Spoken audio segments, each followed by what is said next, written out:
हरिओम तत्सत। जन्म कुंडली विश्लेषण।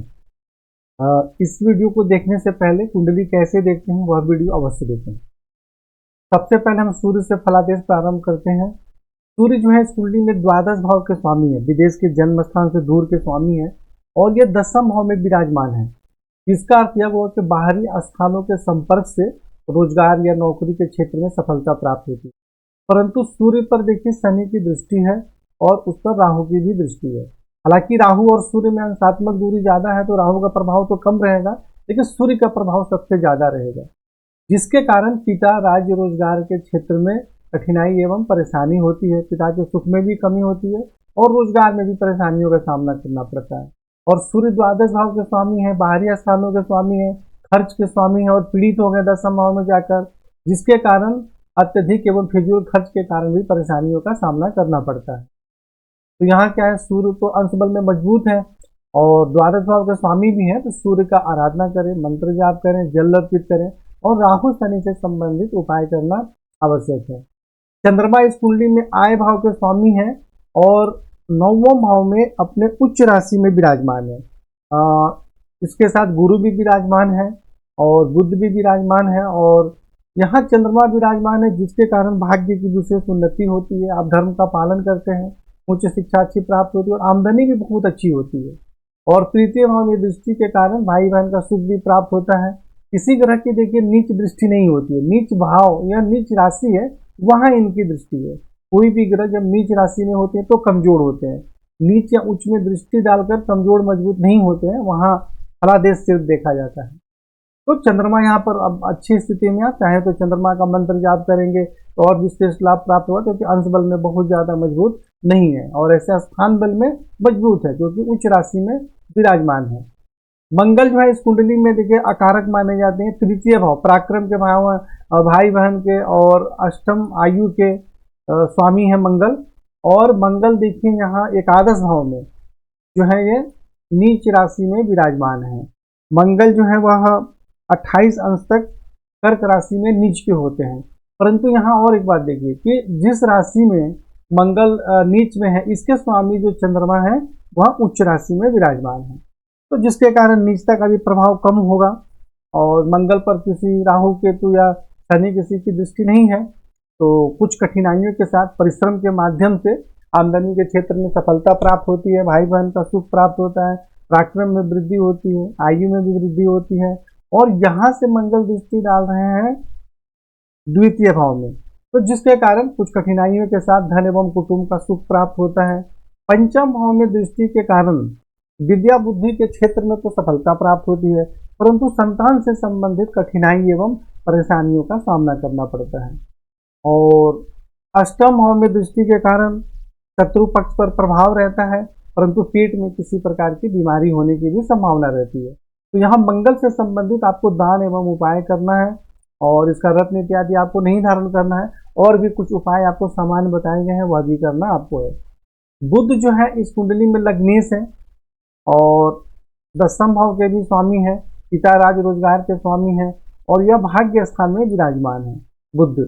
तो दसम भाव से देखा जाए तो स्वयं से थोड़ा द्वादश भाव में विराजमान हो गए, परंतु चलित कुंडली में बुध जो है वह स्वराशि में आ जा रहे हैं। देखिए बुध के सामने प्लस लिखा हुआ है, तो यहाँ विराजमान बुध के कारण भाग्य की उन्नति होती है। आप धर्म का पालन करते हैं, शारीरिक स्वास्थ्य, सौंदर्य, सम्मान एवं प्रतिष्ठा में वृद्धि होती है। पिता राज रोजगार के क्षेत्र में भी सुख सम्मान एवं सफलता प्राप्त होती है। भाई बहन का सुख प्राप्त होता है और माता भूमि भवन के सुख में भी सफलता प्राप्त होती है, क्योंकि चलित कुंडली में बुध यहाँ आ जाएंगे तो यहाँ से चतुर्थ भाव में दृष्टि डालेंगे, तो यहाँ जो है बुध आपके चाहे यहाँ रहें चाहे यहाँ रहें, दोनों ही जगह अच्छा ही फल दे रहे हैं। लेकिन बुध क्या है, देखिए 26 अंश के, अंश बल में बिल्कुल कमजोर है, इसलिए आपको बुध को प्रबल करना चाहिए, जिससे कि आपको श्रेष्ठ लाभ प्राप्त हो सके, जीवन में उन्नति भी अच्छी हो, रोजगार में भी अच्छी सफलता हो। इसके लिए बुध को प्रबल करना जरूरी है। गुरु जो है इस कुंडली में चतुर्थ भाव के स्वामी है, माता भूमि भवन के स्वामी है, पत्नी एवं वैवाहिक जीवन के स्वामी है और गुरु यहाँ देखिए नवम भाव में यह भी विराजमान है। और चलित कुंडली में जो गुरु भी है वह देखिए प्लस लिखा हुआ है, अर्थात कि गुरु चलित कुंडली में यहाँ आ जा रहे हैं। तो सबसे पहले यहाँ विराजमान है, तो कुछ कठिनाइयों के साथ, ऐसा कोई बहुत ज्यादा परेशानी नहीं होगी, कि भाग्य की उन्नति होती है, भाग्यशाली पति या जीवन साथी प्राप्त होते हैं और वैवाहिक जीवन का सुख तो प्राप्त होता ही है, दैनिक रोजगार में सफलता प्राप्त होती है, माता भूमि भवन का भी सुख प्राप्त होता है। लग्न में दृष्टि के कारण शारीरिक स्वास्थ्य, सौंदर्य, सम्मान एवं प्रतिष्ठा में वृद्धि होती है। तृतीय भाव में दृष्टि के कारण पराक्रम में वृद्धि होती है, भाई बहन का सुख प्राप्त होता है और पंचम भाव में दृष्टि के कारण विद्या बुद्धि संतान का सुख प्राप्त होता है। और चलित कुंडली में गुरु यहाँ दसम भाव में विराजमान हो गए, तो जिसके कारण रोजगार के क्षेत्र में बहुत अच्छी सफलता प्राप्त होती है। लेकिन गुरु भी देखिए अंश बल में 30 है, बिल्कुल कमजोर है, जो कि उस कुंडली में श्रेष्ठ लाभ दे रहे हैं बुद्ध के जैसा। तो इसीलिए यहाँ गुरु को भी आपको प्रबल करना चाहिए, जिससे कि श्रेष्ठ लाभ प्राप्त हो सके।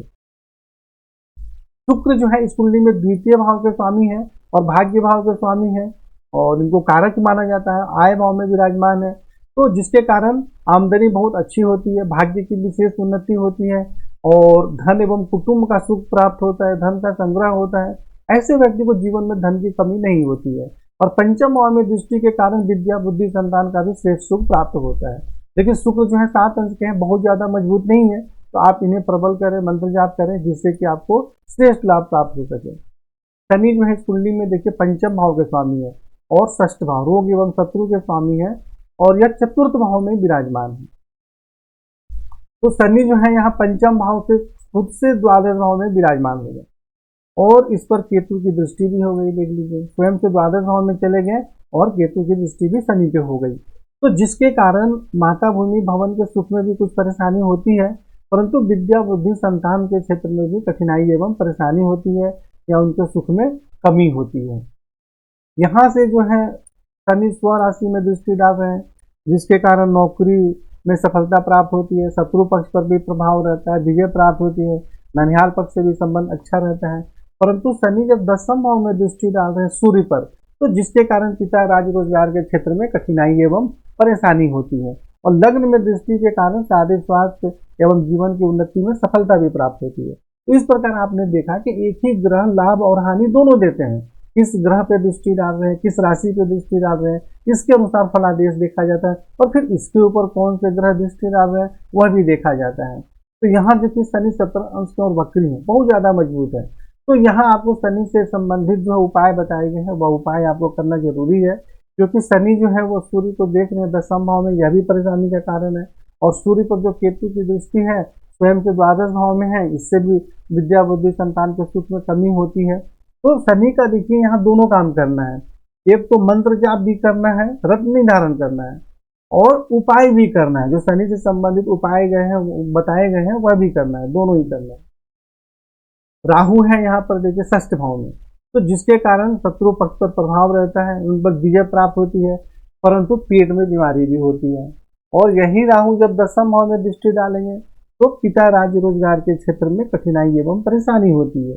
अगर यहाँ सूर्य नहीं होते तो पिता राज्य रोजगार के क्षेत्र में सफलता प्राप्त होती है, लेकिन सूर्य है तो परेशानी होगी। हालांकि यह 3 अंश के हैं और यह 15 अंश के हैं, दोनों में थोड़ा अंतर ज्यादा है, तो प्रभाव थोड़ा कम रहेगा परेशानी का। और द्वादश भाव में दृष्टि डालने के कारण बाहरी स्थानों के संपर्क से परेशानी होती है, खर्च भी अधिक रहता है, रोग बीमारी इत्यादि कामों में। और यहाँ से द्वितीय भाव में दृष्टि डाल रहे हैं, तो जिसके कारण कुछ कठिनाइयों के साथ धन एवं कुटुंब का सुख भी प्राप्त होता है। केतु यहाँ विराजमान है द्वादश भाव में, जिसके कारण खर्च अधिक रहता है, बाहरी स्थानों के संपर्क से परेशानी होती है और पैर के सबसे निचले भाग में आंख इत्यादि के पास भी चोट लगने की संभावना रहती है, कभी कभी नींद भी ठीक से नहीं आती है। और यहाँ देखिए चतुर्थ भाव में शनि पर दृष्टि के कारण विद्या बुद्धि संतान और माता भूमि भवन के सुख में भी कुछ परेशानी होती है। और षष्ठ भाव में दृष्टि के कारण शत्रु पक्ष पर तो प्रभाव रहता है, परंतु पेट में बीमारी भी होती है। और अष्टम भाव में दृष्टि के कारण यहाँ भी स्वास्थ्य एवं आयु के संबंध में परेशानी होती है, पेट के सबसे निचले भाग में किसी प्रकार की बीमारी होने की संभावना रहती है, जैसे पाइल्स वगैरह भी होने की संभावना रहती है, तो सावधान रहना चाहिए।